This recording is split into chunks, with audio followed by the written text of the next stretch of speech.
तो नमस्कार प्यारे साथियों। भाई कैसे हैं आप सब। आई होप कि सब एकदम बढ़िया होंगे और बहुत ही अच्छी तरीके से अपनी तैयारी कर रहे होंगे। तो चलिए भाई शुरुआत करते हैं एक बढ़िया सी क्लास की। सभी लोग जल्दी जल्दी से क्लास को बढ़िया तरीके से इसको देखिएगा। और इस क्लास के अंदर अगर हम बात करें तो एक नया चैप्टर हम लोग शुरू करने वाले हैं जिसका नाम है अपने आप में क्या, modal verb. Sorry modal verb बोल रहा हूँ, ये कंडीशनल चैप्टर है अपने आप में। ठीक है भाई, मॉडल वर्ब धोखे से निकल गया। इसके बाद हम लोग मॉडल वर्ब की प्रैक्टिस करेंगे। इसके बाद जो चैप्टर आने वाला है वो मॉडल वर्ब ही आएगा। ठीक है, तो फिलहाल अगर हम बात करें तो यहाँ पे कंडीशनल चैप्टर के हम लोग 50 क्वेश्चन करने वाले हैं, क्योंकि मैंने आपसे कहा था ये छोटा चैप्टर है, ज़्यादा बड़ा चैप्टर नहीं है। इसके अंदर बस कुल मिला के 3-4 स्ट्रक्चर्स हैं जो कि बार बार घूमते रहते हैं और उन्हीं से क्वेश्चन एसएससी बार बार पूछती रहती है।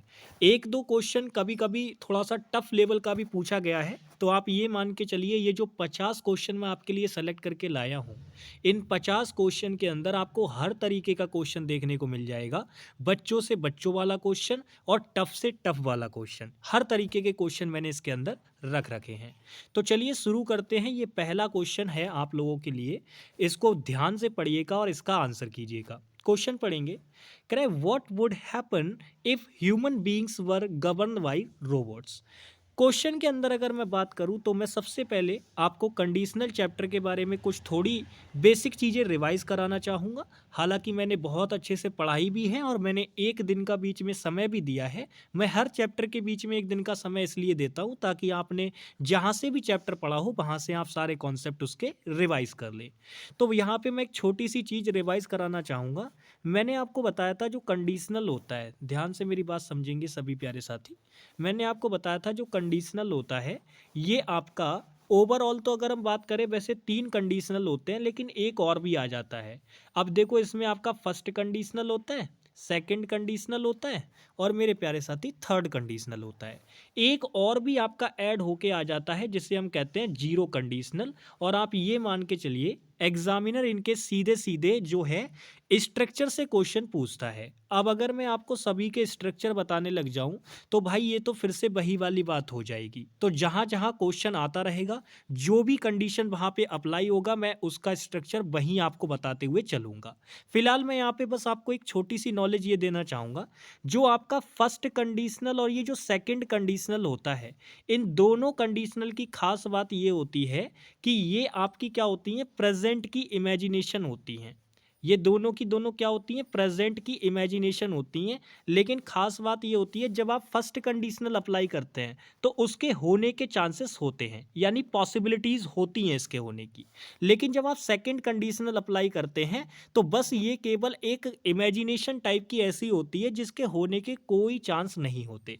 यानी दोनों के अंदर बात तो आप प्रेजेंट की ही कर रहे होते हो, यानी इमेजिनेशन जो होती है वो होती प्रेजेंट की ही है। लेकिन जब फर्स्ट कंडीशनल अप्लाई करते हो तो उसके होने के चांसेस होते हैं, और जब सेकंड कंडीशनल अप्लाई करते हो तो उसके होने के कोई चांसेस नहीं होते।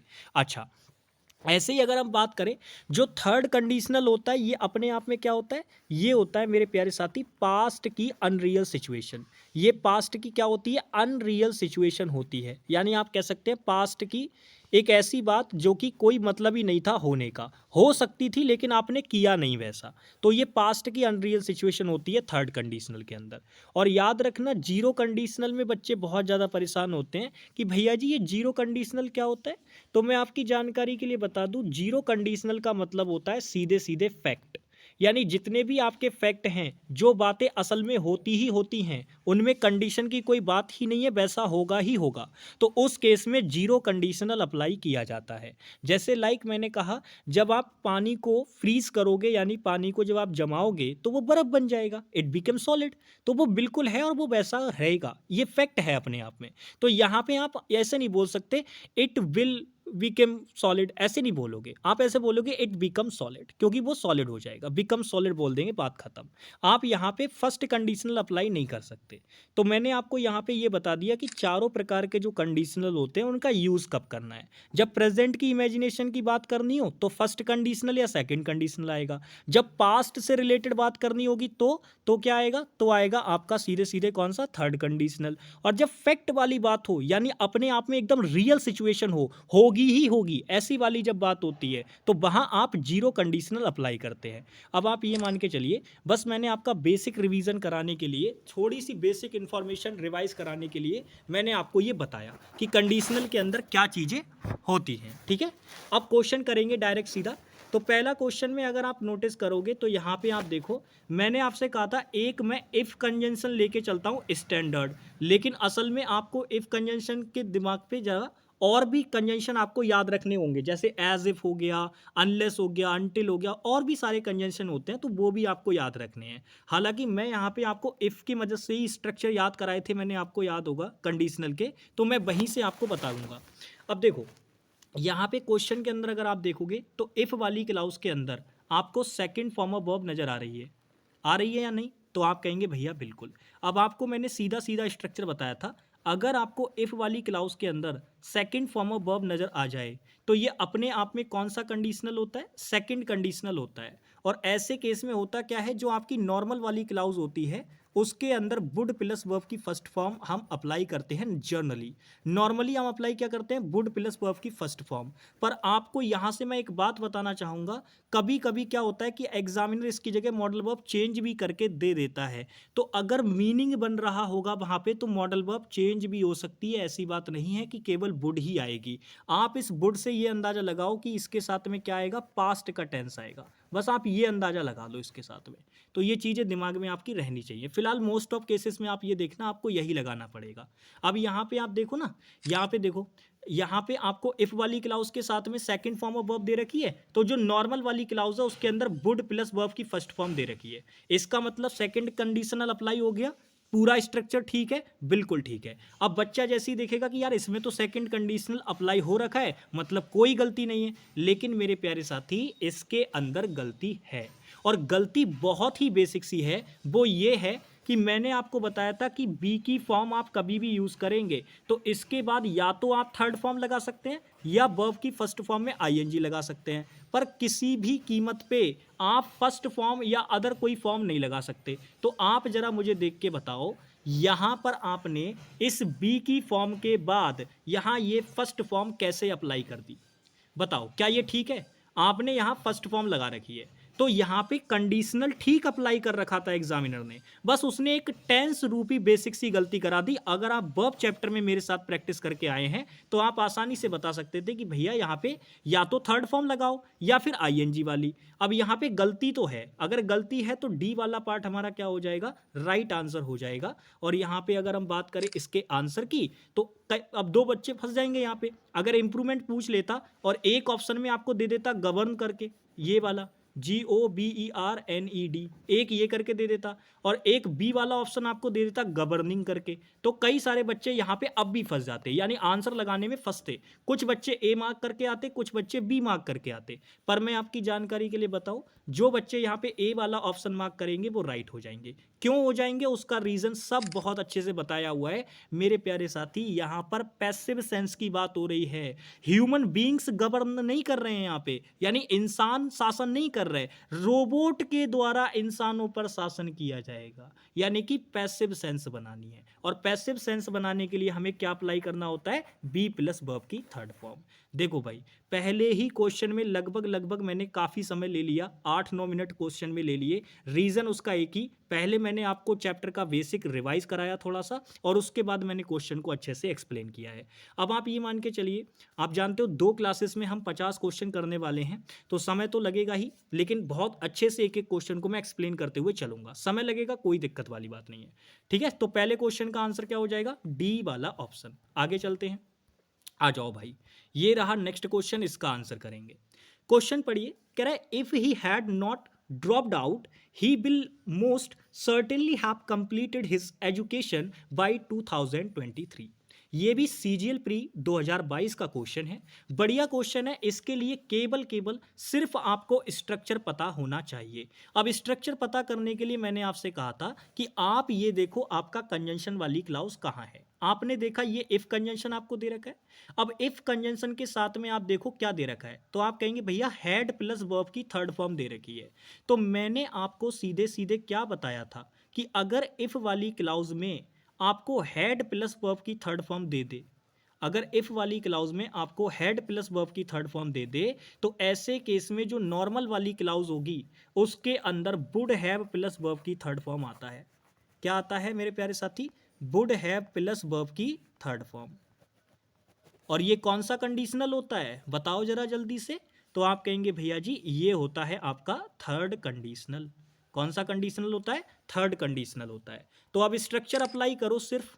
तो आप देखोगे इफ वाली क्लाउज में तो यहाँ पे हैड प्लस थर्ड फॉर्म दे रखी है, लेकिन जो नॉर्मल वाली क्लाउज है ना उसके अंदर हैव कंप्लीटेड तो दे रखा है, लेकिन यहाँ पे बिल लगा दिया। और मैंने स्ट्रक्चर में क्या बताया था? बिल नहीं होता है, वुड होता है, क्योंकि ये पास्ट की अनरियल सिचुएशन होती है। तो बिल की मदद से तो फ्यूचर दिखाते हो ना, हमें पास्ट दिखाना है। तो बिल का पास्ट क्या होता है? वुड होता है। तो बस यहाँ पे बिल को हटा के वुड कर देंगे तो वुड हैव कंप्लीटेड हमारा हो जाएगा, जो कि एकदम स्ट्रक्चर मेंटेन हो जाएगा थर्ड कंडीशनल का।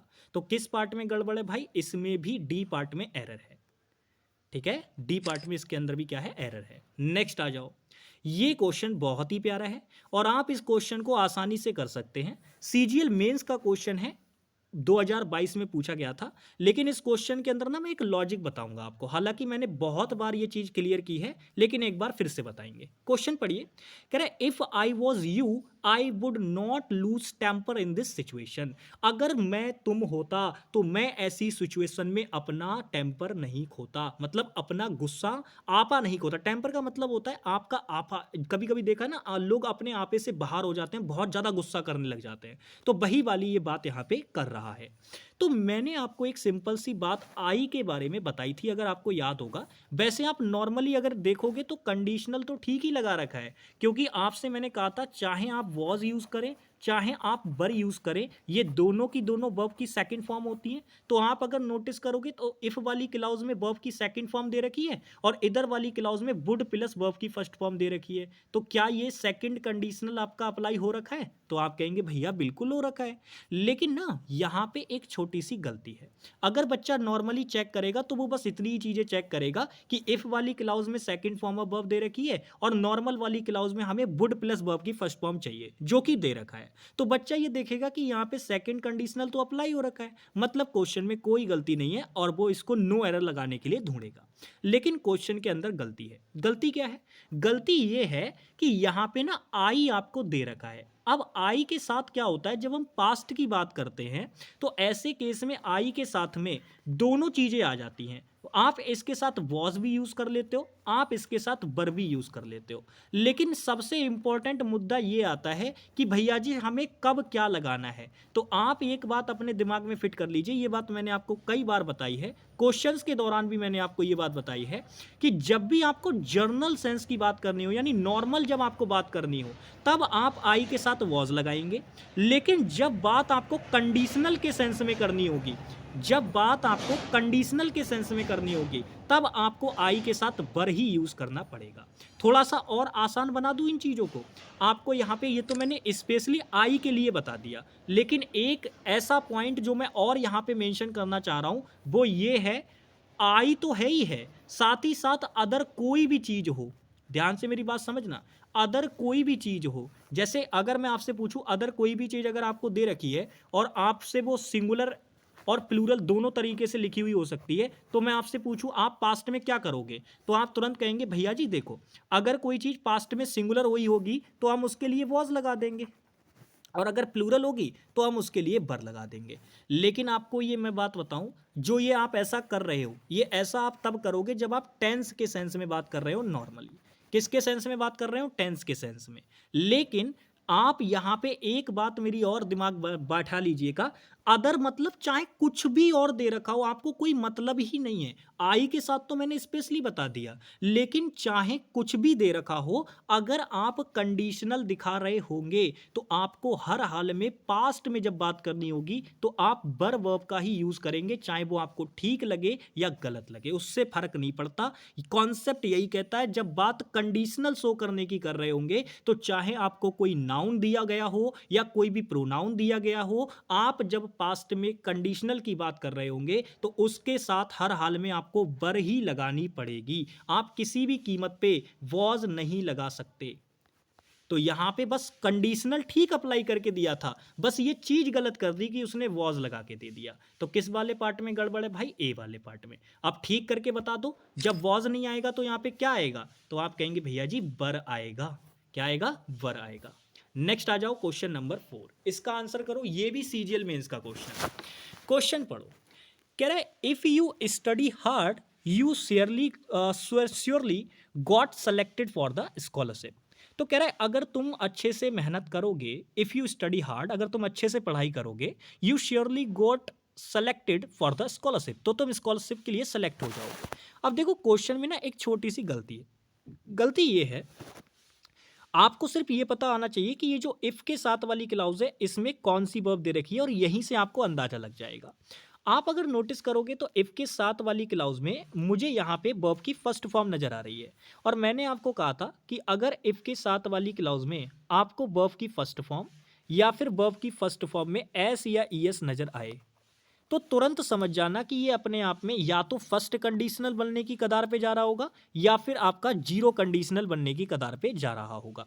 अब इफ्स के साथ में याद रखना, अगर इफ वाली क्लाउज में आपको वर्ब की फर्स्ट फॉर्म में एस या ईएस या नॉर्मल वर्ब की फर्स्ट फॉर्म नजर आए तो ऐसे केस में दो प्रकार के कंडीशनल बनने के चांसेस होते हैं। एक तो मेरे प्यारे साथी फर्स्ट कंडीशनल आपका, और एक होता है आपका जीरो कंडीशनल।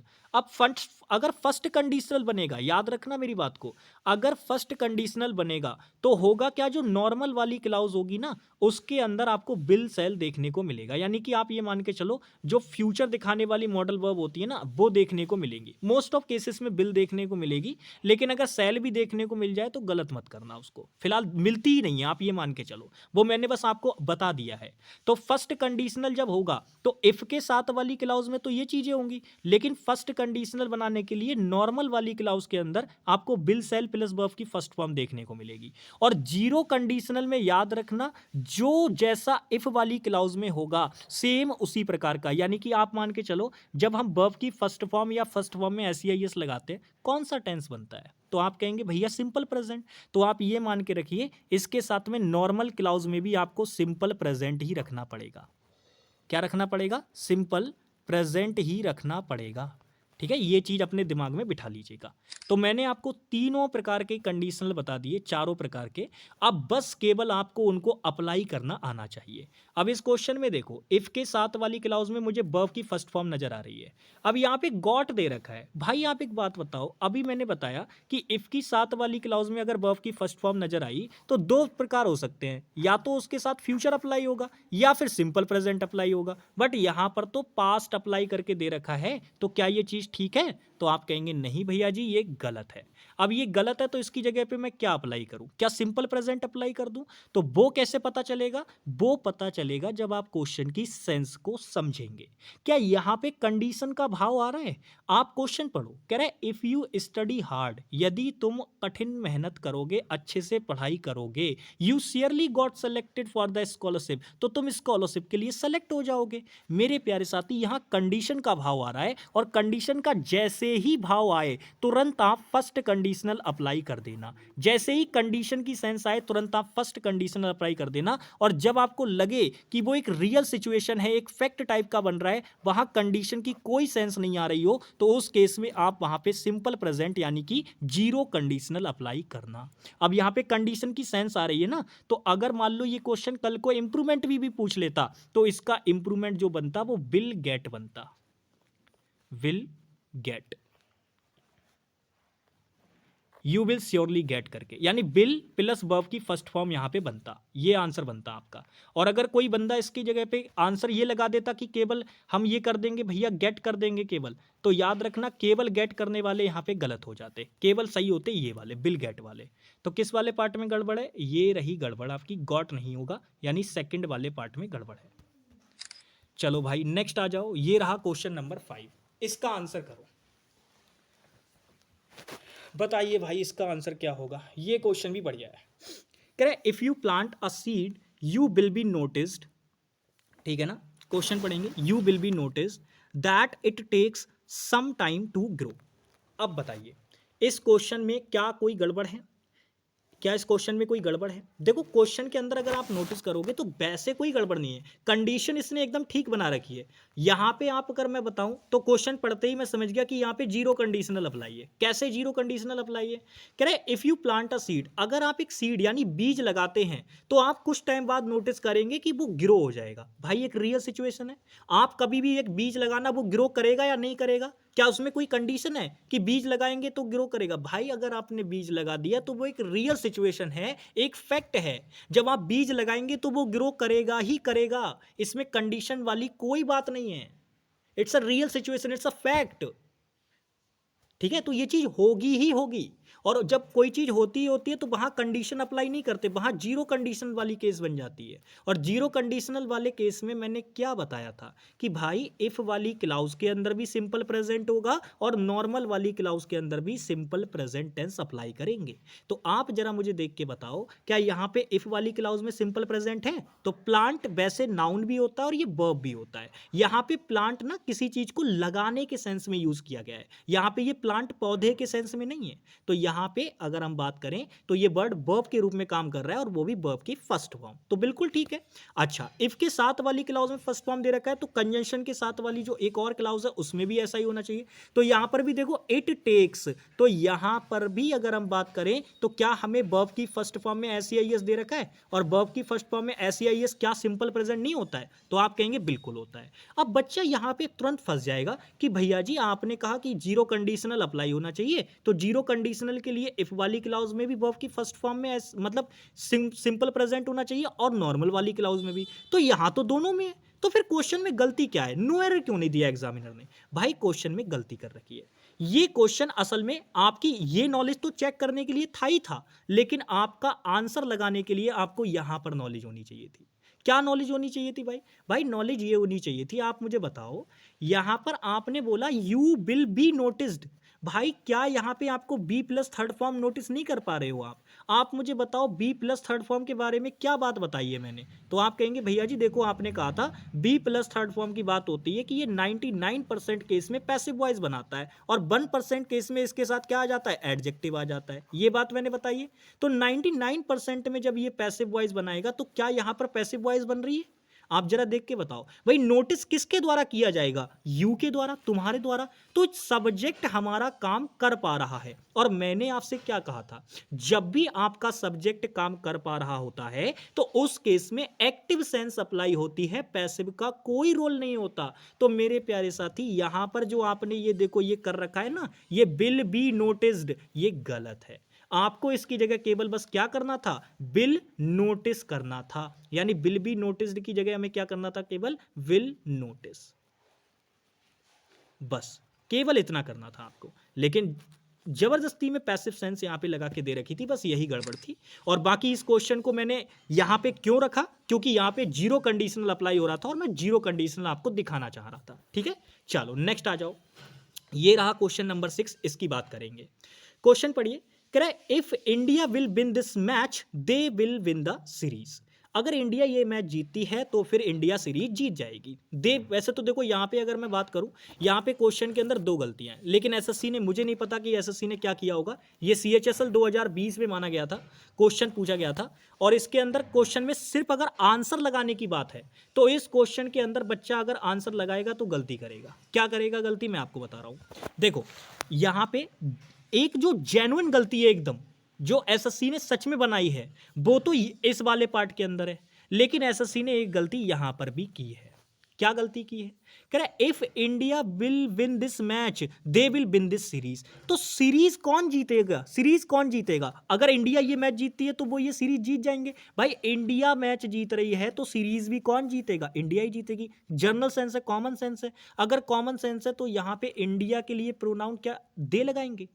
प्लूरल सेंस में मतलब इसको बना दिया। भाई इंडिया को प्लूरल सेंस में कैसे बनाओगे? और सीरीज क्या कोई इंडिविजुअल लोग जीतते हैं? भाई टीम जीतती है पूरी की पूरी सीरीज, या कोई इंडिविजुअल पर्सन जीतते हैं? नहीं ना। तो यहां पे मैं नहीं जानता कि इस दे का लॉजिक क्या है, बट मुझे नहीं लगता कि यहां पे दे ठीक होना चाहिए था। पर एसएससी ने यहां पे इस वाले पार्ट में कोई गलती मार्क नहीं की। एसएससी ने सीधे सीधे यहां पे एक बहुत बड़ा ब्लंडर कर रखा था, उसको गलती माना, इसको माना ही नहीं। अब यहां पे मैं आपको बताता हूं ब्लंडर क्या है। आपको टेंस चैप्टर में एक बात याद होगी, मैंने आपको सीधे बताया था कि कभी भी आपको कंजंक्शन चैप्टर में भी बताया था, टेंस चैप्टर में भी बताया था, दो चैप्टर में मैंने आपको ये बात बताई है। वर्ब चैप्टर में भी मैंने आपको ये बात बताई थी कि किसी भी कीमत पे जो कंजंक्शन वाली क्लाउज होती है, अगर आपका जो कंजंक्शन है वो आपका या तो कंडीशन बताने वाला कंजंक्शन है या टाइम बताने वाला कंजंक्शन है, तो ऐसे केस में जो कंजंक्शन वाली क्लाउज होती है उस क्लाउज के अंदर आप फ्यूचर के एक्शन को दिखाने के लिए भी, याद रखना एक्शन भले ही फ्यूचर का हो, वो काम भले ही फ्यूचर में होने वाला हो, लेकिन एक्शन फ्यूचर में होते हुए भी उसे दिखाने के लिए हम फ्यूचर का टेंस इस्तेमाल नहीं कर सकते। मतलब हम किसी भी कीमत पे बिल या सेल नहीं लगा सकते। क्या ये बात मैंने आपको बताई थी? तो आप कहेंगे भैया बिल्कुल बताई थी आपने, तो जरा मुझे देख के बताओ क्या यहाँ पे इफ क्या है, तो आप कहेंगे कंजंक्शन है। मैं कहूँ आपसे कौन सा कंजंक्शन है, तो आप तुरंत मुझे बता देंगे कि भैया ये कंडीशन बताने वाला कंजंक्शन है। तो जब ये कंडीशन बताने वाला कंजंक्शन है तो इसके साथ वाली क्लाउज में ये बिल क्या कर रहा है? क्या ये आएगा? नहीं आएगा। तो बिल नहीं आएगा तो इसको हटा दो और यहाँ पे बिन में लगा दो एस, आपका क्वेश्चन ठीक हो जाएगा। क्योंकि इंडिया सिंगुलर सब्जेक्ट है तो उसके साथ सिंगुलर वर्ब लगानी पड़ेगी। तो जैसे ही बिल मॉडल वर्ब हटाओगे तुरंत आपको बिन के अंदर एस लगाना पड़ेगा। तो यहाँ बिल मॉडल वर्ब गलत है, इसमें एस लगा दो, आपका क्वेश्चन ठीक हो जाएगा। बी वाले पार्ट में आपका आंसर है। ठीक है जी, आ जाओ नेक्स्ट क्वेश्चन। ये सीरियल मीन्स का है, इसका आंसर करेंगे भाई। क्वेश्चन पढ़िए, कह रहे इफ यू हैव रिमेन्ड काम you could have saved the situation. अब ये क्वेश्चन बहुत ही जबरदस्त लेवल का है। पहले आप क्वेश्चन में देखने की कोशिश कीजिए और फिर मैं आपको यहाँ पे एक बात जो मैंने पीछे बताई थी वो मैं रिवाइज कराऊंगा। क्वेश्चन पढ़ेंगे तो आप देखिए, कह रहा है इफ के साथ वाली क्लाउज में आपको हैव प्लस वर्ब की थर्ड फॉर्म दे रखी है। याद रखना, इफ के साथ वाली क्लाउज में आपको क्या दे रखा है? हैव प्लस वर्ब की थर्ड फॉर्म। अभी मैं आपसे एक बात पूछूंगा यहाँ पे, और आप देखो इसके साथ जो नॉर्मल वाली क्लाउज है उसके अंदर आपको जो चीज दे रखी है वो क्या दे रखी है? कुड हैव प्लस वर्ब की थर्ड फॉर्म दे रखी है। इफ के साथ वाली क्लाउज में तो आपको दे रखा है हैव प्लस वर्ब की थर्ड फॉर्म, और नॉर्मल वाली जो क्लाउज है उसमें कुड हैव प्लस वर्ब की थर्ड फॉर्म दे रखा है। अब बच्चा क्या करता है, जल्दी जल्दी में वो ये देखता है कि अरे भैया जी ने बताया था कि इफ के साथ वाली क्लाउज में अगर ये चीज दे रखी हो तो तुरंत क्या करना, वुड हैव प्लस वर्ब की थर्ड फॉर्म बना देना। तो कई सारे बच्चे यहाँ कुड को काट के इसकी जगह पे क्या कर देंगे, वुड कर देंगे। पर आपकी जानकारी के लिए बता दूं, अगर आपने इस क्वेश्चन के अंदर ऐसा किया तो भाई आपसे बड़ा महामूर्ख कोई नहीं है। फिर आप गलती कर रहे हो क्वेश्चन के अंदर, ऐसा नहीं करना है। क्यों नहीं करना है भाई? एक बात बताओ, क्या मैंने आपको किसी भी तरीके में ऐसा कंडीशनल बताया जिसके अंदर इफ वाली क्लाउज के अंदर हैव प्लस वर्ब की थर्ड फॉर्म हो? बताओ जरा, सोच कर बताओ, क्या मैंने ऐसा कोई कंडीशनल आपको बताया है? क्या बताया है? नहीं ना। तो फिर आपने कैसे अप्लाई कर दिया? अरे मेरे दोस्त, मैंने कहा था कि मॉडल वर्ब आप चेंज कर सकते हैं, कोई दिक्कत नहीं आएगी। वुड की जगह पे कुड लग सकता है, यहां पे कुड सेंस बना रहा है इसीलिए कुड एग्जामिनर ने यूज कर लिया। वुड होता तो और ज्यादा अच्छा हो जाता, लेकिन कुड लगा रखा है तो इसका मतलब ये नहीं है कि क्वेश्चन यहां गलत है। यहां तो है ही नहीं गलत, गलती तो यहां है। क्योंकि आप अच्छे से जानते हो, मैंने आपको ऐसा कोई कंडीशनल होता ही नहीं है कि इफ वाली क्लाउज में हैव प्लस वर्ब की थर्ड फॉर्म हो, हैड प्लस वर्ब की थर्ड फॉर्म होती है। ये गलती है यहाँ पे। यहाँ थर्ड कंडीशनल आपको अप्लाई करना था, और मैंने आपसे कहा था कि मॉडल वर्ब इसमें पास्ट में लगानी होती है। तो जरूरी नहीं है कि आप हमेशा वुड ही लगाएं, कभी कभी सेंस के अकॉर्डिंग एग्जामिनर आपको कुड भी लगा के दे देगा, और जब ऐसा एग्जामिनर करेगा तो 100% वो इधर वाले पार्ट में गलती बनाएगा। ये दिमाग में रखना, या गलती या फिर इधर कर देगा, इस वाले पार्ट में कर देगा। तो ये चीजें आपको देख के चलनी है। अब इस वाले क्वेश्चन में देखो ना, ये वाले पार्ट में एग्जामिनर ने गलती बनाई नहीं है क्योंकि गलती है ही नहीं इसके अंदर, लेकिन फिर भी कई सारे बच्चे यहाँ पे जल्दी जल्दी में इस कुड को काट के वुड करेंगे, और जो करेंगे वो गलत हो जाएंगे भाई। तो ऐसा नहीं करना है। इस वाले पार्ट में कोई गलती नहीं है, ये वाला पार्ट बिल्कुल ठीक है, गलती यहाँ पे दे रखी है। तो यहाँ हैव को काट के इसकी जगह पे हमें क्या करना होगा, हैड करना होगा, तब हमारा क्वेश्चन ठीक होगा। ठीक है ना। तो इफ यू हैड रिमेन्ड काम, ठीक है ना, ये चीज कह रहा है अगर तुम उस स्थिति में शांत रहते तो तुम बच पाते, तुम शांत रहे नहीं इसीलिए तुम बचे नहीं, ये वाली बात। तो पास्ट की अनरियल सिचुएशन है। यहाँ पे अगर हम बात करें तो क्वेश्चन में कहाँ है भाई, ये रहा है, इसको हटा दो, यानी ए वाले पार्ट में आपका आंसर है। नेक्स्ट भाई क्वेश्चन नंबर 8, ये बढ़िया क्वेश्चन है, इसका आंसर करेंगे। क्वेश्चन पढ़िए, ये सीजीएल का क्वेश्चन है भाई। क्वेश्चन पढ़ेंगे, कह रहे had you not reached in time we will have lost our lives. अब ये क्वेश्चन में आप थोड़ा सा ना समझ के चलिएगा। देखो क्वेश्चन बहुत ही इजी सा है, पर मैं आपको यहाँ पे एक छोटी सी बात और बताना चाहूँगा। आपको याद होगा मैंने आपको कंडीशनल चैप्टर में ये बात बहुत अच्छे से बताई थी कि भाई कंडीशन बताने के लिए ज़रूरी नहीं है कि आप हमेशा कंजंक्शन ही यूज़ करें। कभी कभी क्या होता है कि एग्जामिनर कंजंक्शन वाली क्लाउज को रिप्लेस करके उसकी जगह पे इन्वर्जन अप्लाई कर देता है, मतलब कंजंक्शन हटा देगा और क्लाउज को इन्वर्जन में अप्लाई करके लिख देगा। तो इन्वर्जन अप्लाई करके भी आप कंडीशनल दिखा सकते हैं, यानी कंडीशन को दिखाने के लिए आप इन्वर्जन भी अप्लाई कर सकते हैं, ये चीज़ पॉसिबल है। अब यहाँ पे आप देखो इसमें यही हुआ है, क्या इसके अंदर कोई भी आपको इफ कंजंक्शन नजर आ रहा है या किसी भी प्रकार का कंडीशन वाला कंजंक्शन नजर आ रहा है? नहीं ना। लेकिन आपकी क्लाउज देख लो इन्वर्जन में लिखी हुई है। देखो हेड लिखा हुआ है, फिर यू सब्जेक्ट लिखा हुआ है और फिर आपको मेन वर्ब लिखी हुई है। इसका मतलब ये जो क्लाउज लिखी हुई है वो इन्वर्जन में लिखी हुई है आपकी असर्टिव वाली स्टेटमेंट, लेकिन लिखी हुई है इंट्रोगेटिव में। तो इन्वर्जन में लिखा हुआ है, मतलब ये कंडीशन दिखाने के लिए हमने इसको किस में लिखा है? इन्वर्जन में लिखा है। तो ये बिल्कुल ठीक है। अब इसके अकॉर्डिंग अगर आप नोटिस करोगे तो क्या अब आप नहीं बता सकते कि कौन सा कंडीशन अप्लाई है? पहचानने का तरीका तो वही है ना। आप देखो कंडीशन वाली क्लाउज के अंदर आपको हैड प्लस वर्ब की थर्ड फॉर्म दे रखी है।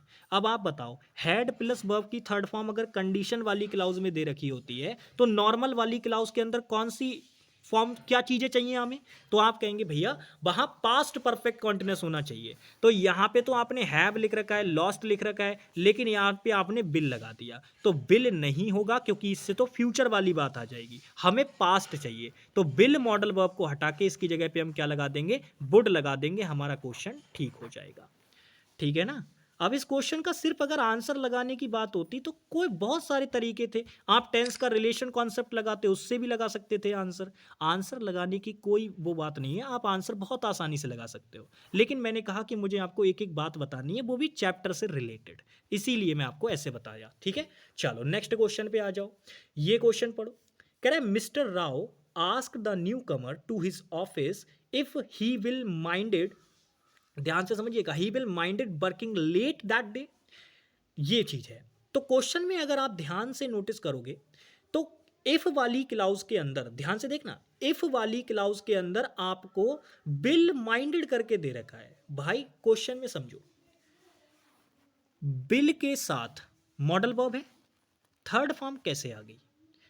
आपसे सीधे सीधे क्या बताया था? एक छोटा सा पॉइंट बताया था कि कभी भी कोई भी मॉडल वर्ब आप यूज करेंगे तो वो हमेशा हेल्पिंग वर्ब का काम करती है, और मॉडल वर्ब जब हेल्पिंग वर्ब का काम करती है तो इसके बाद जो आप मेन वर्ब यूज करेंगे, इसके बाद जो आप मेन वर्ब यूज करेंगे वो हमेशा किस में होनी चाहिए? सीधे सीधे बताया था ना मैंने, मॉडल वर्ब के बाद, जो कि हमेशा हेल्पिंग वर्ब का काम करती है, उसके बाद जब आप कोई मेन वर्ब यूज करेंगे तो वो हमेशा वर्ब की फर्स्ट फॉर्म, जिसे हम बेस फॉर्म भी कहते हैं, वो आप यूज करेंगे। तो आपने यहाँ पे कैसे नहीं की, आपने थर्ड फॉर्म कैसे लगा दी यहाँ पे?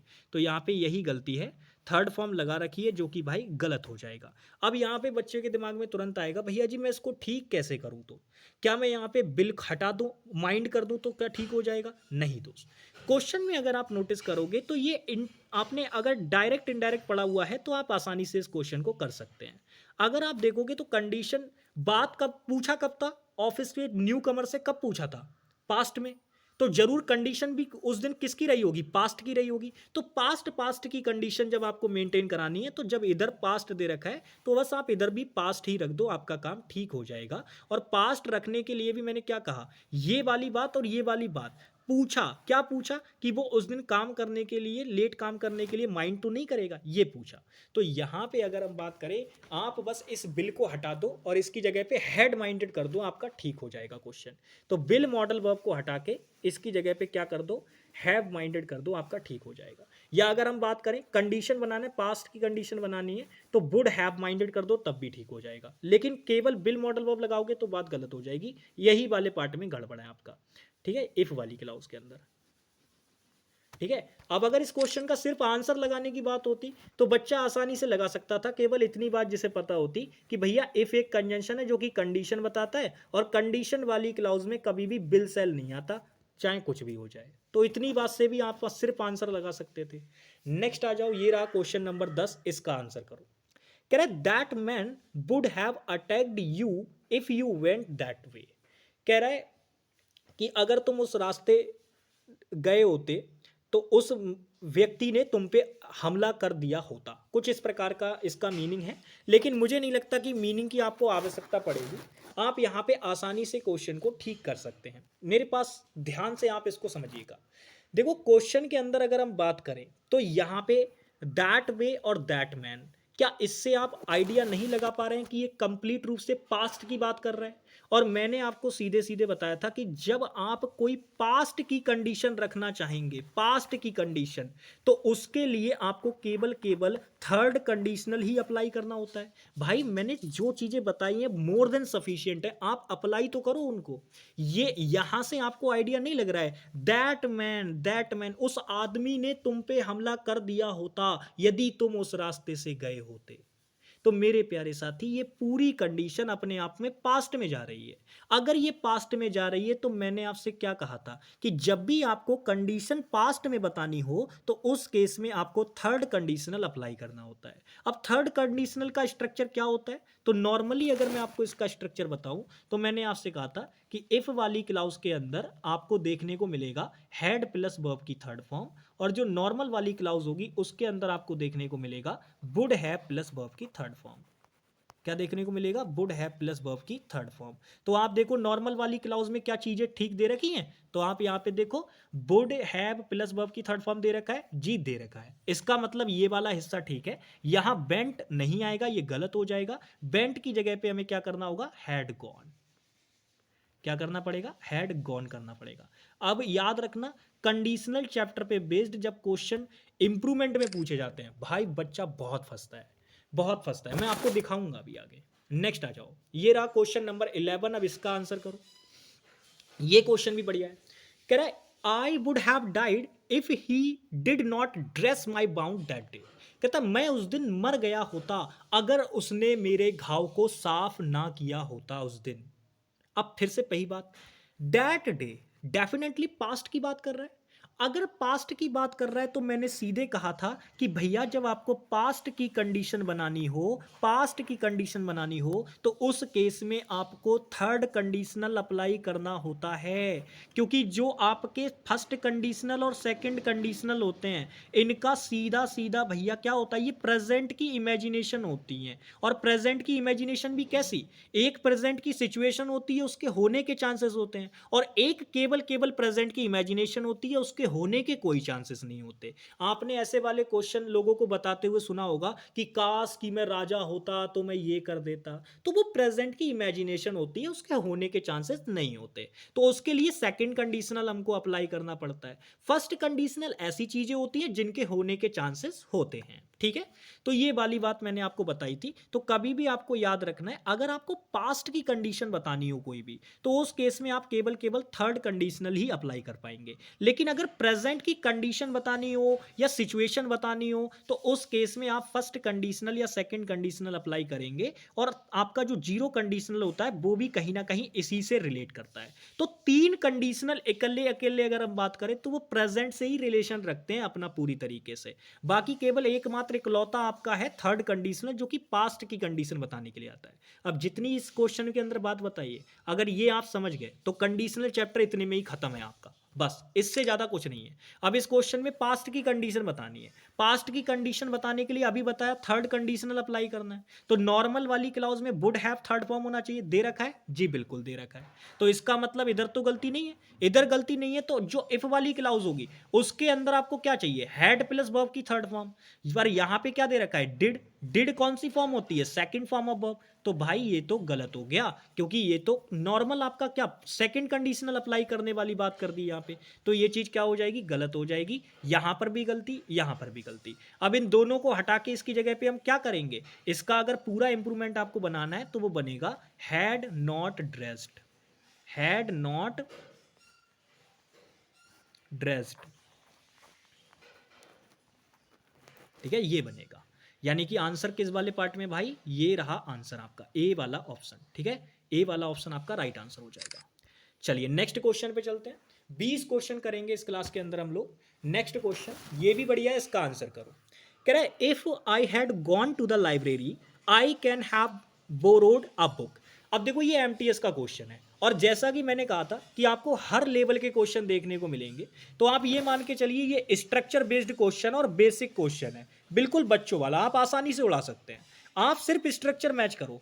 इफ वाली क्लाउज के अंदर आपको हैड प्लस वर्ब की थर्ड फॉर्म दे रखा है, तुरंत समझ जाओ कि यहां पे एग्जामिनर पास्ट की कंडीशन बनाना चाह रहा है। अगर पास्ट की कंडीशन बनाना चाह रहा है तो नॉर्मल वाली क्लाउज के अंदर वुड हैव प्लस वर्ब की थर्ड फॉर्म होना चाहिए, या फिर कोई ऐसी मॉडल वर्ब जो पास्ट को दिखाए, पर यहां पे तो प्रेजेंट को दिखाने वाली मॉडल वर्ब लगा रखी है, तो बस ये गलती हो गई। अब मैं इस कैन को हटा के इसकी जगह पे अगर कुड कर दूं तो मेरे प्यारे साथी क्वेश्चन का आंसर एकदम एप्रोप्रिएट हो जाएगा। लेकिन अगर किसी मेरे छोटे भाई ने या बड़े भाई ने इसको वुड भी किया होगा तो क्वेश्चन में फर्क कुछ नहीं पड़ेगा, तब भी ठीक ही रहेगा आपका। लेकिन आप देखो यहां पे कैन लगा के एग्जामिनर हिंट दे रहा है कि मुझे पास्ट में तो बात करनी है, बट मुझे एबिलिटी दिखानी है, और एबिलिटी अगर प्रेजेंट की दिखानी होती है तो आप कैन मॉडल वर्ब यूज करते हो, और अगर पास्ट की एबिलिटी दिखानी है तो आप कुड मॉडल वर्ब यूज करते हो। तो इसका जो एप्रोप्रिएट आंसर होगा वो कुड होगा, लेकिन जो बच्चे वुड भी लगा देंगे वो भी पूर्ण रूप से गलत नहीं होंगे यहां पे। तो फिलहाल हमारे क्वेश्चन का राइट आंसर ए वाले पार्ट में है। ए वाले पार्ट में हमारा क्या है, इसका आंसर है, पास्ट की कंडीशन थी। नेक्स्ट आ जाओ, ये भी एमटीएस का क्वेश्चन है, इसका आंसर करो। कह रहे Ram can not withdraw all his money unless he does not give a prior notice. तो क्वेश्चन कह रहा है कि राम अपना पैसा जो है वो मतलब ट्रांसफर नहीं कर सकता जब तक कि वो एक प्रायर नोटिस नहीं देता, जब तक वो उसे प्रायर नोटिस नहीं देता। देखो यहाँ पे अगर मैं बात करूँ तो यहाँ क्वेश्चन में थोड़ा सा लॉजिक फंस जाएगा, क्योंकि देखो यहाँ पे आप देखो अनलेस यानी कंडीशन वाली जो क्लाउज है उसके अंदर आपको कौन सा टेंस दे रखा है, तो आप नॉर्मल कहेंगे कि भैया जी डज लगा रखी है। डज हेल्पिंग वर्ब लगाने का मतलब है कि वर्ब की फर्स्ट फॉर्म में एस या ई एस, और वर्ब की फर्स्ट फॉर्म में एस या ई एस का सीधा मतलब है कि यहाँ पे इफ वाली क्लाउज जो कंडीशन वाली क्लाउज है उसके अंदर आपको क्या दे रखा है, सिंपल प्रेजेंट टेंस दे रखा है। तो अगर इधर भी आपने सिंपल प्रेजेंट लगा दिया तो ये जीरो कंडीशनल बन जाएगा। लेकिन जितना मैं इस क्वेश्चन को ऑब्जर्व कर पा रहा हूं यहां जीरो कंडीशनल वाली बात ही नहीं है, क्योंकि वो बोल रहा है ना राम तब तक पैसे विड्रॉ नहीं कर सकता जब तक कि उसे कोई प्रायर नोटिस नहीं देता, तब तक पैसे विड्रॉ नहीं कर सकता। अपना सारा पैसा तब तक पैसा विड्रॉ नहीं कर सकता जब तक कि वो प्रायर नोटिस नहीं देता है। तो यहां पर अगर क्वेश्चन में देखा जाए तो कंडीशन की सीधे सीधे हमें बू आ रही है, और कंडीशन की बू आ रही है तो मेरे प्यारे साथी जीरो कंडीशनल को तो बिल्कुल भूल जाओ, क्योंकि जीरो कंडीशनल हम तब लगाते हैं जहां कंडीशन की बात ही ना हो बिल्कुल भी, पर यहां तो बात है। तो कंडीशन की जब बात है तो मेरे प्यारे साथी यहां कैन नॉट मॉडल वर्ब नहीं आएगी, इसकी जगह पे आपको जो मॉडल वर्ब लगानी पड़ेगी वो विल लगानी पड़ेगी, विल नॉट लगाना पड़ेगा। और विल नॉट को अगर कॉन्ट्रैक्टेड फॉर्म में यूज करना चाह रहे हो तो मेरे प्यारे साथी वॉन्ट यूज कर लेना, ये भी दोनों बराबर हैं, कोई सा भी यूज कर लो जो भी आपका मन करे। फिलहाल क्वेश्चन में गलती जो दे रखी है वो बी पार्ट में दे रखी है। ठीक है भाई, समझ में आ गई बात, बाकी क्वेश्चन पूरा ठीक है, कोई गड़बड़ नहीं है बाकी। ठीक है, तो यहां पे हमें कौन सा कंडीशनल अप्लाई करना पड़ेगा, फर्स्ट कंडीशनल। नेक्स्ट आ जाएंगे, ये रहा क्वेश्चन नंबर 14, इसका आंसर करो। ये भी एमटीएस का क्वेश्चन है भाई। क्वेश्चन में अगर आप देखोगे तो यहाँ पे इन्वर्जन में क्लाउज लिखी हुई है, मैंने पीछे ही बताया था कि जरूरी नहीं है कि कंडीशन वाली क्लाउज में आपको हमेशा कंजंक्शन ही दे कंडीशन वाला लगा के, वो कभी कभी इन्वर्जन की मदद से भी कंडीशनल पूछ लेता है। तो ये इन्वर्जन की मदद से दे रखा है, कोई फर्क नहीं पड़ेगा। आप बस नॉर्मल ये देखो कि यहाँ पे हैड के साथ में आपको क्या दे रखा है, थर्ड फॉर्म। अगर हैड के साथ में यहाँ पे थर्ड फॉर्म दे रखा है तो क्या मेरे प्यारे साथी आपको नॉर्मल वाली क्लाउज में वुड हैव प्लस वर्ब की थर्ड फॉर्म चाहिए? तो आप कहेंगे बिल्कुल, क्योंकि हमें यहां पे थर्ड कंडीशनल अप्लाई करना पड़ेगा। अगर थर्ड कंडीशनल हमें यहां पे अप्लाई करना पड़ेगा तो आप नॉर्मल वाली क्लाउज के अंदर देखो वुड दे रखा है, हैव भी दे रखा है, लेकिन हैव के बाद जो मेन वर्ब आएगी वो थर्ड फॉर्म में आनी चाहिए, पर यहां पर जो दे रखी है वो किस में दे रखी है, फर्स्ट फॉर्म में। तो यहां मिस नहीं आएगा, यानी कहां पर गलती है भाई, सी वाले पार्ट में। तो मिस की जगह पे क्या आएगा, थर्ड फॉर्म चाहिए, तो बस मिस लगा के क्या कर दो, इसमें ईडी और लगा दो, काम ठीक हो जाएगा, मिस्ड आएगा। ठीक है, तो यहां पे भी थर्ड कंडीशनल अप्लाई हो गया। नेक्स्ट आ जाओ भाई, ये रहा क्वेश्चन नंबर 15, इसका आंसर करो। मैंने कहा था ना बस थोड़ी देर की क्लास आप देख लो अच्छे से, फिर आपको सारी चीजें एकदम ऐसे पता चल जाएंगी, मक्खन की तरह क्वेश्चन बनाओगे फिर। अब ये क्वेश्चन बताओ, करो जरा इसका आंसर। कह रहे if I knew about him before I will have recommended him. कह रहे यदि मैं उसके बारे में पहले से जानता होता तो मैं उसे रिकमेंड कर दिया होता, तो मैंने उसे रिकमेंड कर दिया होता। अब क्वेश्चन में फिर से वही वाली बात, अगर आप इस क्वेश्चन को थोड़ा सा भी समझ पा रहे होंगे, क्योंकि कई बार मैं आपको बता रहा हूँ, जब मैं तैयारी कर रहा था इंग्लिश की, यानी इंग्लिश पढ़ रहा था, तो उस टाइम पे मैंने भी ये चीज़ें मेरे दिमाग में भी आती थी, और मुझे लगता है कि ज़्यादातर एस्पिरेंट ये चीज़ अपने माइंड में लाते होंगे। कई बच्चों के दिमाग में आता होगा कि भैया जी आप कैसे एकदम बता देते हो कि यही वाले पार्ट में आंसर है या यही वाले पार्ट को चेंज करना है, आप कैसे बताते हो? तो मेरे प्यारे दोस्तों, इसका सीधा सा जवाब है, मैं क्वेश्चन पढ़ता हूं और मुझे क्वेश्चन देखते ही उसकी सेंस समझ में आ जाती है कि ये मुझसे कौन सा कंडीशनर बनवाना चाह रहा है। और जब आपको ये चीज पता चल जाएगी तो आप भी बहुत आसानी से लगा पाएंगे, और उसके लिए आपको ये क्लास अच्छे से देखनी होगी। मैंने सब कुछ बताया हुआ है पीछे। अब इस क्वेश्चन को मैंने जैसे ही पढ़ा तो मुझे तुरंत समझ में आ गया कि अगर मैंने किसी कीमत पे इसको इफ के हिसाब से संभालने की कोशिश की, मतलब यहां पे मैंने देखा कि इफ वाली क्लाउज में सेकंड फॉर्म ऑफ वर्ब दे रखी है, तो बच्चा तुरंत ये देखेगा कि यार इफ के साथ वाली क्लाउज में अगर सेकंड फॉर्म ऑफ वर्ब होती है, इसका मतलब ये है कि यहां पे कंडीशनल बन रहा है, और इफ के साथ में अगर सेकंड फॉर्म ऑफ वर्ब दे रखी होती है तो यहां सेकंड कंडीशनल बनता है, और नॉर्मल वाली क्लाउज में हम क्या कर देते हैं, वुड प्लस वर्ब की फर्स्ट फॉर्म लगा देते हैं। यही तो है ना, यही तो दिमाग में आ रहा होगा। तो आपके माइंड में ये आ रहा होगा कि भैया जी अगर यहां पे इफ वाली क्लाउज में ये सेकंड फॉर्म ऑफ वर्ब दे रखी है तो गलती तो हम निकाल देंगे कि इसी वाले पार्ट में है, लेकिन कई सारे बच्चे इसको ये करने की कोशिश करेंगे कि वुड रिकमेंडेड कर देते हैं, वुड रिकमेंडेड कर देते हैं। फिर मैंने वही कहा कि भाई फिर इसमें पास्ट वाली तो बात ही नहीं रह गई, अगर ऐसा कर दोगे तो ये पास्ट वाली बात कहाँ रह गई? फिर तो आपने ये वाली बात कर दी कि अगर मैं उसे जानता तो मैं उसे रिकमेंड किया होता, मतलब फिर वही बात, जानता मतलब प्रेजेंट सेंस में फिर आप बात करने लगोगे। तो यहाँ प्रेजेंट की वो इमेजिनेशन की बात नहीं कर रहा है, यहाँ वो पास्ट की इमेजिनेशन की बात कर रहा है। और अगर पास्ट की इमेजिनेशन की बात हो रही है तो मेरे प्यारे साथी यहाँ पे मैं आपको बता दूं, देखो यहाँ पे ना आपको ठीक करने के लिए करना तो इसे ही चेंज कर पड़ेगा, लेकिन आप इसको क्या करेंगे, इसको सबसे ज्यादा बेटर ऑप्शन है, अगर स्ट्रक्चर के हिसाब से मेंटेन करना है इसको, तो आप सीधे सीधे कर दो वुड रिकमेंड। ठीक है, अगर मैं उसे जानता तो मैंने उसे रिकमेंड किया होता, कुछ इस प्रकार से, तो वुड रिकमेंड कर दो, ये एकदम एप्रोप्रिएट आंसर है। लेकिन अगर यहां पे आपको हैड प्लस वर्ब की थर्ड फॉर्म दे रखा होता तो इधर वुड हैव रिकमेंडेड कर देते, तो वो पास्ट की कंडीशन बन जाती। तो वो क्वेश्चन पे डिपेंड करता है कि वो कौन सा कंडीशनल बनवाएगा, पर यहां पे सबसे ज्यादा एप्रोप्रिएट जो कंडीशनल है वो सेकंड वाला है, सेकंड वाला कंडीशनल यहां पे बन रहा है। तो किस वाले पार्ट में गड़बड़ है भाई, ये जो विल हैव दे रखा है ना यही गलत है।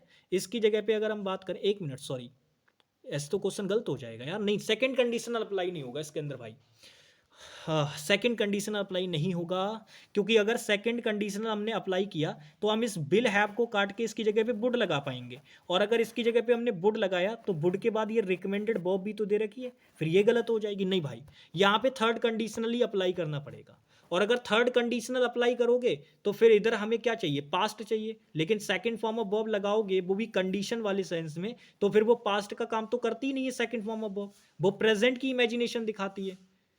तो क्वेश्चन अगर ऐसे नॉर्मल लेके चलोगे तो बात गलत हो जाएगी। फिलहाल यहाँ पे सबसे बढ़िया एप्रोप्रिएट आंसर तो इसी वाले पार्ट में है, मतलब कटेगा तो ये बिल ही, यानी आंसर तो इसका डी वाले पार्ट में ही है। तो बिल का वुड अगर करोगे तो इस क्वेश्चन में थोड़ी मिस्टेक हो जाएगी, फिर इधर वाला स्ट्रक्चर मेंटेन नहीं हो पाएगा। ठीक है ना, समझ में आ रही है बात, कंडीशनल के अकॉर्डिंग इधर वाला स्ट्रक्चर मेंटेन नहीं हो पाएगा। तो इस क्वेश्चन में थोड़ी सी अगर मैं बात करूं तो इसमें गलतियां दे रखी हैं कुछ, ये क्वेश्चन थोड़ा सा चेक कराने लायक है। फिलहाल अगर मैं बात करूं, इसमें आप किधर भी कर लो गलती तो आपकी रहेगी ही रहेगी। अगर आप इसको हैड प्लस वर्ब की थर्ड फॉर्म करना चाह रहे हो तब भी ये गलत माना जाएगा, क्योंकि यहाँ पे बिल नहीं आ सकता फिर किसी कीमत पे। और अगर आप इधर वुड हैव रिकमेंडेड कर रहे हो तो इधर वाली क्लाउज में आपको हैड प्लस वर्ब की थर्ड फॉर्म लगानी पड़ेगी। तो अल्टीमेटली दोनों ही तरफ गलती है, यानी कि ये क्वेश्चन अपने आप में गलत दे रखा है। जब भी ये पूछा होगा तो ये क्वेश्चन गलत रहा होगा वहां पे। बाकी चेकआउट कर लेना एक बार, मैं भी चेकआउट कर लूंगा इसको। नेक्स्ट आ जाओ, ये रहा क्वेश्चन नंबर 16। क्योंकि मैं कॉन्सेप्ट पे बहुत ज़्यादा बिलीव रखता हूँ, मुझे पता है कि मैंने इसमें पूरी चीज़ें चेक कर ली हैं, कहीं से कहीं इसमें चीज़ें ठीक नहीं बैठ पा रही भाई। नेक्स्ट आ जाओ, इस क्वेश्चन का आंसर करो। क्वेश्चन कह रहा है if so many catches had not been dropped we could have won the match. कह रहा है अगर बहुत सारे कैचेस छोड़े नहीं गए होते तो हम लोग मैच जीत जाते। अब क्वेश्चन के अंदर बहुत ही आसान वाली बात है, अगर आप नोटिस करेंगे सो मैनी कैचेस, अब यहाँ पे देखो मैनी कैचेस बोल रहा है, यानी कि ये अपने आप में सब्जेक्ट है, अगर सब्जेक्ट है तो यहाँ पे पैसिव सेंस चाहिए। अब पैसिव सेंस बनाने के लिए भी अगर आप देखोगे तो इफ वाली क्लाउज में आपको हैड प्लस वर्ब की थर्ड फॉर्म नजर आ रही है। हैड प्लस वर्ब की थर्ड फॉर्म नजर आ रही है, इसका मतलब सीधी सी बात है, एग्जामिनर जो कंडीशन बनाना चाह रहा है वो पास्ट की कंडीशन बताना चाह रहा है। और मैंने सिंपल आपसे कहा था कि जब भी पास्ट की कंडीशन बतानी होती है तो हम थर्ड कंडीशनल अप्लाई करते हैं। थर्ड कंडीशनल मतलब कंडीशन वाली क्लाउज के अंदर हैड प्लस वर्ब की थर्ड फॉर्म, और नॉर्मल वाली क्लाउज के अंदर कुड हैव या वुड हैव प्लस वर्ब की थर्ड फॉर्म आपको देखने को मिलेगा। अब यहाँ पे देखो कुड हैव प्लस वर्ब की थर्ड फॉर्म दे रखा है, मतलब ये वाला एरिया ठीक है, गलती जो दे रखी है वो यहाँ दे रखी है। अब आप कहेंगे भैया गलती क्या दे रखी है, ये देखो हैड प्लस वर्ब की थर्ड फॉर्म दे तो रखा है। मैं कहूँगा यार बिल्कुल ठीक बात है, दे रखा है, लेकिन क्या आप थोड़ी सी चीज़ इसमें चेक नहीं कर पा रहे हो? भाई इसमें एक छोटी सी गलती भी है, अगर आप नोटिस कर पा रहे होगे तो आपको पता चलेगा यहाँ पे छोटी सी गलती भी है। क्या ये बी प्लस थर्ड फॉर्म नहीं दे रखा है? बी प्लस थर्ड फॉर्म का मतलब होता है पैसिव वॉइस, और आपकी जानकारी के लिए बताऊं इस क्वेश्चन में आपको पैसिव वॉइस की जरूरत भी है, लेकिन ये गलत बना रखा है, जो यहाँ पे बना रखा है ये गलत है। आपको ये वाला पैसिव वॉइस नहीं बनाना है। आप जानते हो कि हैड कभी भी हम यूज करते हैं तो भैया इसके बाद जो भी आप वर्ब लगाएंगे वो आपको किस में लगानी होगी, थर्ड फॉर्म ऑफ वर्ब में। तो आपने ये आईएनजी वाली कैसे लगा दी भाई? तो यहाँ बीइंग आएगा, ये बीन हटा दो, इसको हटाओ बीइंग को और इसकी जगह पे बीन लगाओ, तब आपकी पैसिव सेंस सही बनेगी। अरे भाई पैसिव सेंस सिखाया तो है, एक्टिव पैसिव सिखाया ना, सिखाया बढ़िया करके आपको, बहुत अच्छे से बताया। थर्ड कंडीशनल अप्लाई होगा वो बात ठीक है, लेकिन यहाँ पे बीइंग नहीं आएगा, इसकी जगह पे बीन लगाना पड़ेगा। आप बताओ, अगर मान लो आपको हेड प्लस वर्ब की थर्ड फॉर्म दे रखा है एक्टिव वॉइस में, तो आप इसका पैसिव वॉइस क्या बनाते हो? क्या आप ये नहीं बनाते हैड बीन प्लस वर्ब की थर्ड फॉर्म, यही तो बनाते हो उसका पैसिव वॉइस। तो मैंने यही तो किया यहाँ पे। चलो नेक्स्ट आ जाओ, ये रहा क्वेश्चन नंबर 17, इसका आंसर करो। कह रहे unless you did not do your work you will be punished.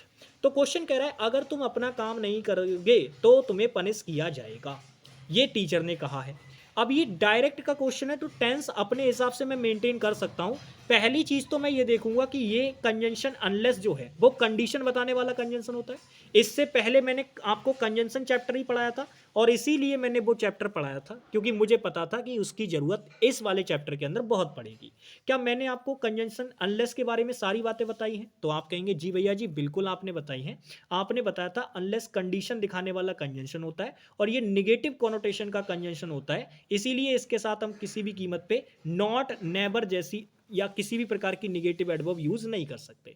तो गलती तो आप एक सेकंड में बता दोगे कि भैया जी अनलेस कंडीशन दिखाने वाला कंजंक्शन है, तो इसके साथ आपने नॉट नेगेटिव एडवर्ब कैसे लगा दी? मतलब क्वेश्चन में गलती की अगर हम बात करें तो भाई अनलेस के साथ में ये जो आपने नॉट लगा रखा है ये गलत है। तो अब ये गलत है तो इसको मैं ठीक कैसे करूं? पहला प्रश्न बन रहा है कि भाई मैं इसको ठीक कैसे करूं। अब इसको ठीक करने के लिए अगर मैं आपको बताऊं तो बस आप इतना देखो कि नॉर्मल वाली जो क्लाउज है उसके अंदर क्या दे रखा है। तो आपने यहाँ पे दे रखा है कि भैया इधर दे रखा है बिल, क्योंकि हमने गलती तो पकड़ ली ना इस वाली पार्ट में है, तो इसका मतलब इधर उधर तो गलती होने के चांसेस ही नहीं है, तो बस उसी के हिसाब से मेंटेन करा दो। आप देखो कि नॉर्मल वाली क्लाउज के अंदर बिल प्लस वर्ब की फर्स्ट फॉर्म दे रखा है, और नॉर्मल वाली क्लाउज के अंदर बिल प्लस वर्ब की फर्स्ट फॉर्म दे रखा होता है, दैट मीन्स कि वहां पे आपका फर्स्ट कंडीशनल अप्लाई होता है। कौन सा कंडीशनल? First conditional. तो भाई जब ये फर्स्ट कंडीशनल यहाँ पे अप्लाई हो रहा है तो फर्स्ट कंडीशनल में इफ वाली क्लाउज के अंदर क्या होता है बताओ जरा। तो आप कहेंगे भैया इफ वाली क्लाउज के अंदर होती है फर्स्ट फॉर्म, तो ये डिड नॉट को हटा दो, बस नॉर्मल बोलो unless you do your homework you will be punished. यदि तुम अपना होमवर्क नहीं करते हो तो तुम्हें पनिश किया जाएगा। इस प्रकार से समझ में आ गई बात? क्लियर है ना? बहुत बढ़िया। तो ये डिड नॉट पूरा ही हटा दो, आपका क्वेश्चन जो है वो बिल्कुल ठीक हो जाएगा। चलिए बहुत बढ़िया, आगे चलते हैं भाई। ये रहा क्वेश्चन नंबर 18, इसका आंसर करेंगे। ये भी बढ़िया क्वेश्चन है।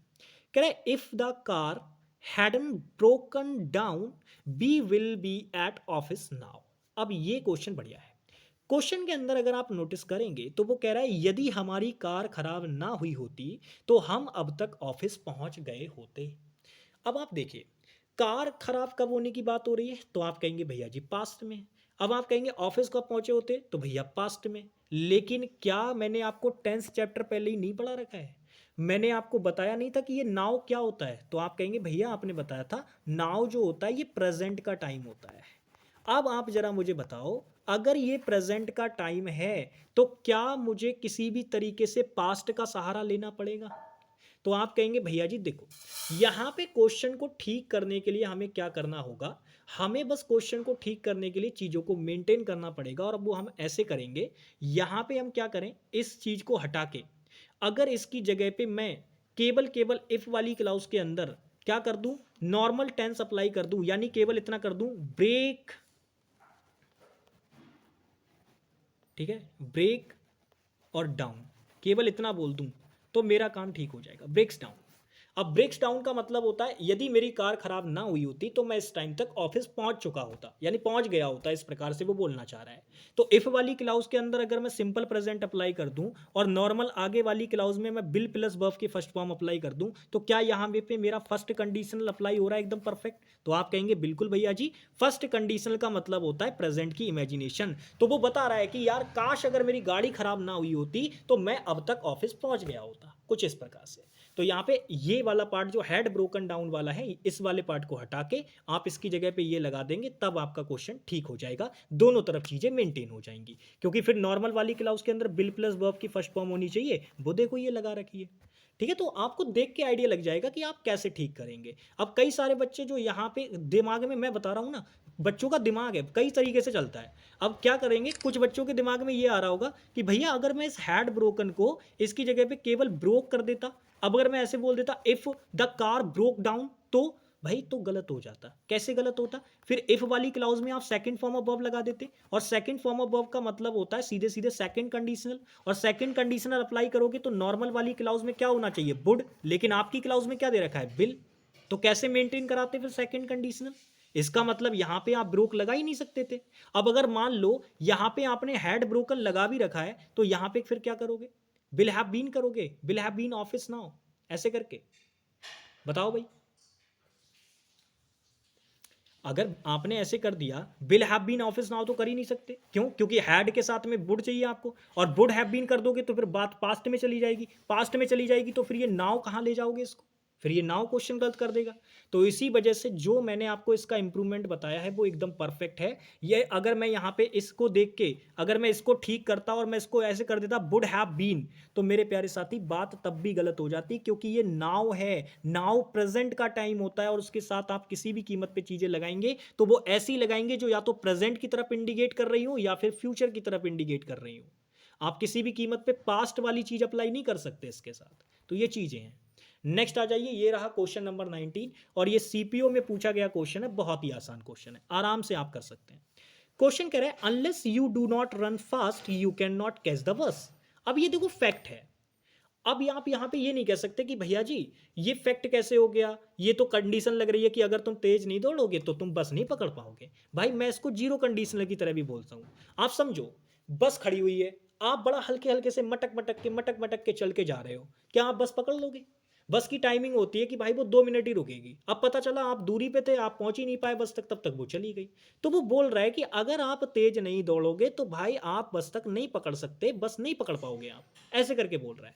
तो यहाँ पे अगर मैं बात करूँ, यहाँ पे जेन्युइनली अगर मैं बात करूँ, तो जीरो कंडीशनल अप्लाई करके भी आप इस बात को कह सकते हैं, और फर्स्ट कंडीशनल अप्लाई करके भी आप इस बात को कह सकते हैं। यानी आप ऐसे भी बोल सकते हैं if you run unless you run fast you will not catch the bus. यदि तुम तेज नहीं दौड़ोगे तो तुम बस नहीं पकड़ पाओगे। यानी फर्स्ट कंडीशनल के साथ भी हम अपनी बात कह सकते हैं, और इस बात को हम जीरो कंडीशनल के साथ भी कह सकते हैं। If you run fast you can not catch the bus. यदि तुम तेज नहीं दौड़ोगे तो तुम बस नहीं पकड़ सकते। तो मैं दोनों ही तरीके से बोल सकता हूं। यानी आप ये मान के चलिए, अगर कोई बच्चा इस क्वेश्चन को सिर्फ आंसर लगाएगा तो आंसर लगाने के लिए वो किसी भी कीमत पे इधर गड़बड़ ना निकाले, कहीं पता चले आप इस कैन नॉट को खत्म करके इसकी जगह पे बिल नॉट लगाने की प्लानिंग कर रहे हो। जो बच्चा यहाँ पे बिल नॉट लगाने की प्लानिंग कर रहा होगा वो गलत हो जाएगा। क्योंकि मेरे प्यारे साथी आप इतना आगे जा ही क्यों रहे हो? ये तो मैंने एक्सप्लेन कर दिया आपको कि इसके अंदर आप जीरो कंडीशनल भी अप्लाई करके बोल सकते हो, फर्स्ट कंडीशनल भी अप्लाई करके बोल सकते हो। आपको तो बस बेसिक सी बात जाननी थी। मैंने आपसे सीधे बताया ना, अनलेस कौन सा कंजंक्शन होता है, कंडीशन बताने वाला। और मैंने सीधे कहा था कि कंडीशन बताने वाला जो ये अनलेस कंजंक्शन होता है ये निगेटिव होता है। तो भाई जब ये निगेटिव है तो इसके साथ वाली क्लाउज में आपने ये निगेटिव एडवर्ब क्यों लगा दी? बस यही तो गलती है इस क्वेश्चन के अंदर, बाकी कोई गलती नहीं है। तो यहाँ पे आप इसको क्या करो, इस नॉट को हटा दो। इस नॉट को हटा दोगे तो ये डू भी हट जाएगा, तो ये डू नॉट पूरा यहाँ से गायब कर दो, आपका क्वेश्चन ठीक हो जाएगा एकदम। यानी ए वाले पार्ट में आपका क्या है, आंसर। सिंपल सी बात है, बिल्कुल बस इतना सा काम था इस क्वेश्चन के अंदर, और कुछ नहीं था इस क्वेश्चन में, इतने के अलावा और कुछ नहीं था। आपको इधर वाले पार्ट को नहीं छेड़ना था, ये अब एकदम परफेक्ट है अपने आप। ठीक है भाई, नेक्स्ट आ जाओ। ये क्वेश्चन भी बढ़िया है और ये भी बिल्कुल सेम डिक्टो वैसा ही है, बिल्कुल वैसा ही है मेरे प्यारे साथी। सारी चीजें कंजंक्शन चैप्टर जो बच्चा मेरे साथ प्रैक्टिस करके आया है अच्छे से, वो बिल्कुल एक क्वेश्चन गलत नहीं कर सकता आज के 20 में से। अब ये भी क्वेश्चन सीपीओ का है, कह रहे until I do not get the loan I can not set up my business. बिल्कुल पीछे वाले की तरह क्वेश्चन है, और इसमें बस पता है क्या कर दिया है, उसमें कंडीशन बताने वाला कंजंक्शन दे दिया, इसमें टाइम वाला कंजंक्शन लगा दिया। और टाइम वाला कंजंक्शन भी एक तरीके से ये क्या कर रहा है, कंडीशन ही बना रहा है कि जब तक मुझे लोन नहीं मिल जाता मैं अपना बिजनेस सेटअप नहीं कर सकता। ये वाली बात है। तो कंडीशन यहां पे भी बन रही है, लेकिन जो कंजंक्शन एग्जामिनर ने यूज किया है वो अपने आप में एक टाइम कंजंक्शन है। लेकिन मैंने आपको अंटिल वर्सेस स्टिल पूरा डिफरेंस सब कुछ एक एक चीज बहुत अच्छे से बता रखी है, और मैंने कहा था कि भैया अंटिल टाइम कंजंक्शन होता है, और दूसरी चीज मैंने आपको बताई थी कि ये निगेटिव कॉनोटेशन का कंजंक्शन होता है। अब अगर ये निगेटिव कॉनोटेशन का कंजंक्शन है तो मुझे देखकर बताओ कि भैया इसके साथ वाली क्लाउज में आपने नॉट कैसे लगा दिया। ये तो बहुत बड़ी नाइंसाफी है, नॉट तो आएगा ही नहीं इसके साथ, और नॉट नहीं आएगा तो आपको डू की भी कोई आवश्यकता नहीं है, आप नॉर्मल बोलो until I get the loan I can not set up my business. तो डू नॉट हटा दो, आपका क्वेश्चन जो है वो ठीक हो जाएगा। यानी सी वाले पार्ट में एरर है, सी वाले पार्ट में क्या है मेरे प्यारे साथी, एरर है। तो ये आपकी होती है क्लास खत्म आज की। 20 क्वेश्चंस हम लोगों ने कर लिए हैं। आप ये मान के चलिए जो कल वाली क्लास है उसके अंदर मैं जितने भी क्वेश्चन बचे हुए हैं सारे के सारे करा दूंगा, सारे के सारे कंप्लीट करेंगे। ठीक है, चाहे भले ही 1.5-2 घंटे की क्लास हो जाए लेकिन कंप्लीट कर देंगे। बाकी मिलते हैं आप लोगों से नेक्स्ट क्लास में, तब तक के लिए बाय बाय, टेक केयर, जय हिंद प्यारे भाई।